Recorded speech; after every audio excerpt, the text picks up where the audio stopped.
வணக்கம் வாங்க. இன்னைக்கு நம்ம ரோஜஸ் கலர் சேனல்ல செய்ய போற ரெசிபி டிஃபன் தான் செய்ய போறோம். இட்லி தோசையா செய்யாம கேரளா ஸ்டைல்ல பர்த்ரி பச்சரிசி மாவுல தான் செய்ய போறோம். அதுக்கு சைடு டிஷ்ஷா தக்காளி தொக்கு டேஸ்ட் ரொம்பவே நல்லா இருக்கும். வாங்க வீடியோக்குள்ள போகலாம். இன்னைக்கு நம்ம சேனல்ல வரப்போற டிப்ஸ் வந்து நம்ம பீட்ரூட் வாங்கி வெளியில வச்சிருந்தோம்னா வதங்கிரும். அதை ஒரு அரை மணி நேரம் தண்ணியில ஊற வச்சுட்டு ஃப்ரிட்ஜில் எடுத்து வச்சிட்டிங்கன்னா ஃப்ரெஷ்ஷா இருக்கும். கட் பண்ணும்போது ஈஸியா வரும். இப்போ பர்த்ரி செய்ய அடுப்பை ஆன் பண்ணி கடாய் வச்சிருக்கேன். ஒரு கப்பு தண்ணிக்கு 1.5 கப்பு தண்ணி சேர்த்துக்கலாம்.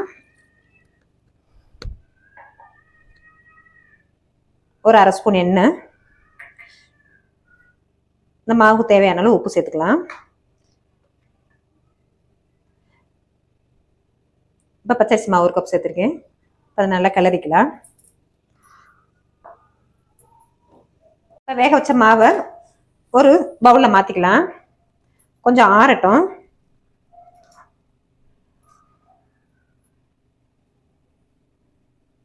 கட்டையில் நல்லா பச்சரிசி மாவு தூவிருக்கு. உருண்டையை உருட்டி இதை தேய்ச்சி எடுத்துக்கலாம்.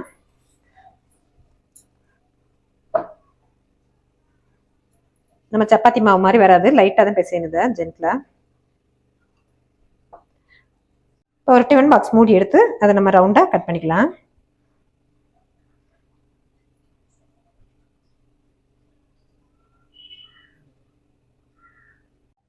இப்போ தோசைக்கல்ல லைட்டாக எண்ணெய் சேர்த்துட்டு நல்லா காஞ்சிருச்சு தோசைக்கல். இப்போ நம்ம தேய்ச்சி வச்சிருக்க பர்த்ரி அதில் சேர்த்துலாம்.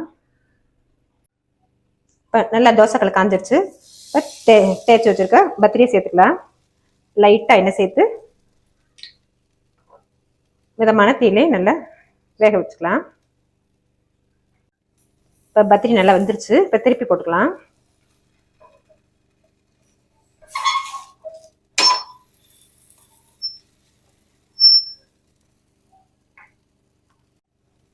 கொஞ்சமா லைட்டா எண்ணெய் சேர்த்துக்கலாம்.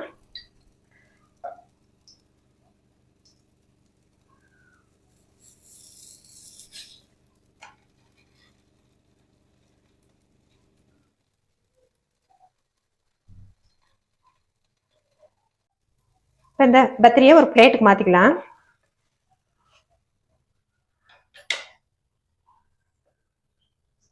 நல்லா ரொம்பவே சாஃப்டியான பர்த்ரி ரெடி ஆயிடுச்சு. இப்போ செஞ்ச பர்த்ரிக்கு நம்ம காரசாரமான தக்காளி தொக்கு தான் செய்ய போகிறோம். நீங்கள் 10 நாள் வெளியில் வச்சுருந்தீங்கனாலும் கெட்டே போகாது, அப்படியே இருக்கும். நம்ம நல்லெண்ணெய் சேர்த்து வதக்குறதுனால டேஸ்ட் நல்லா இருக்கும். இப்போ தக்காளி தொக்கை செஞ்சுக்கலாம். அதுக்கு பேன் வச்சுருக்கேன். அடுப்பை ஆன் பண்ணி நல்லா கடாய் கொஞ்சம் காஞ்சோன்னு இப்போ கடுகு சேர்த்துக்கலாம்.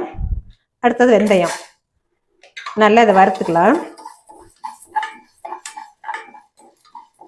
நல்லா பொரிஞ்சு வரட்டும் கடுகு. வெந்தயம் நல்லா செவந்து வரட்டும். இப்போ நல்லா கடுகு வெடிச்சிருச்சு. வெந்தயம் நல்லா வறுத்தாச்சு. இப்போ இந்த ஜாரில் சேர்த்து அரைச்சிக்கலாம் கொஞ்சம் ஆறணுன்னா. இப்போ தக்காளியை நல்லா தாளிச்சுக்கலாம். அதுக்கு ஒரு மண் சட்டி தான் வச்சுருக்கேன் நான்.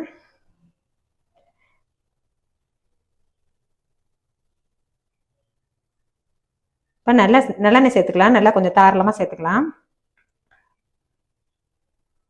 இப்போ 4-5 வரமிளகாயை கிள்ளி வச்சிருக்கேன், அதை சேர்த்துக்கலாம். அடுத்ததான் மிளகாத்தூள், அரை ஸ்பூன் மஞ்சத்தூள்,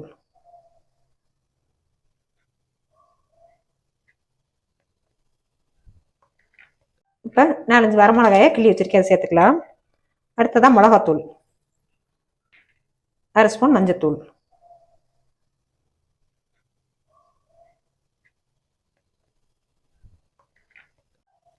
நல்லா தக்காளி நல்லா பழமாக கட் பண்ணி வச்சுருக்கேன், அதை சேர்த்துக்கலாம்.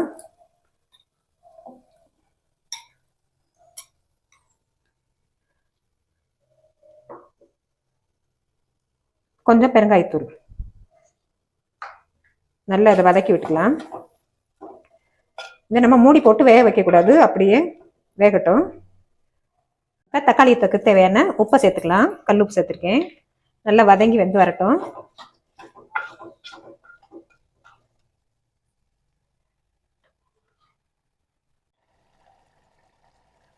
நல்லா தக்காளி தொக்கு நல்லா சுருண்டு வரட்டும்.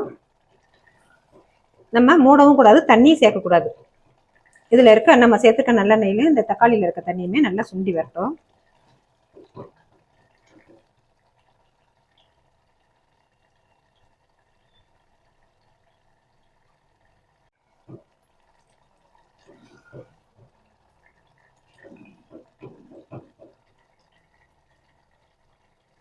இப்போ செய்கிற நம்ம தக்காளி தொக்கை வந்து நம்ம சாதத்து கூட சேர்த்து சாப்பிடலாம். டேஸ்ட்டு ரொம்பவே நல்லாயிருக்கும். ஏன்னா நல்லா காரசாரமாக இருக்கிறதுனால சூடான சாதத்தில் நல்லெண்ணெய் நிறைய சேர்த்துருக்கறதுனால அதில் போட்டு பிசைஞ்சு சாப்பிடும்போது டேஸ்ட் நல்லாயிருக்கும். இப்போ நம்ம நல்லா வறுத்து அரைச்சிருந்த கடுகு வெந்தயத்தையும் சேர்த்துக்கலாம் பொடியை.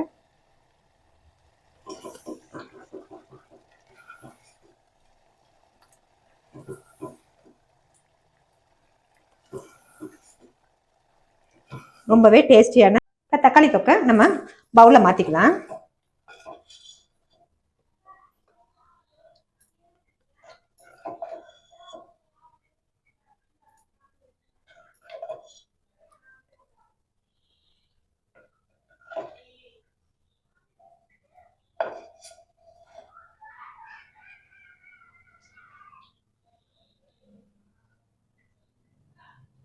இன்னைக்கு நம்ம செஞ்ச பத்திரிக்கு இந்த தக்காளி தொக்கும் டேஸ்ட் ரொம்பவே நல்லா இருக்கும், வித்தியாசமா இருக்கும்.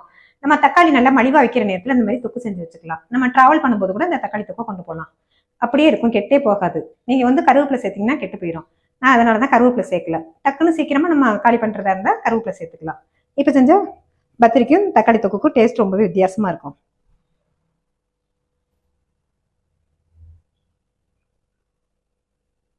செஞ்ச பத்திரி தக்காளி தொக்கு பிடிச்சிருந்துச்சுல, சப்ஸ்கிரைப் பண்ணுங்க, லைக் பண்ணுங்க, ஃப்ரெண்ட்ஸ் அண்ட் ஃபேமிலிக்கு ஷேர் பண்ணுங்க. தேங்க்யூ ஃபார் வாட்சிங்.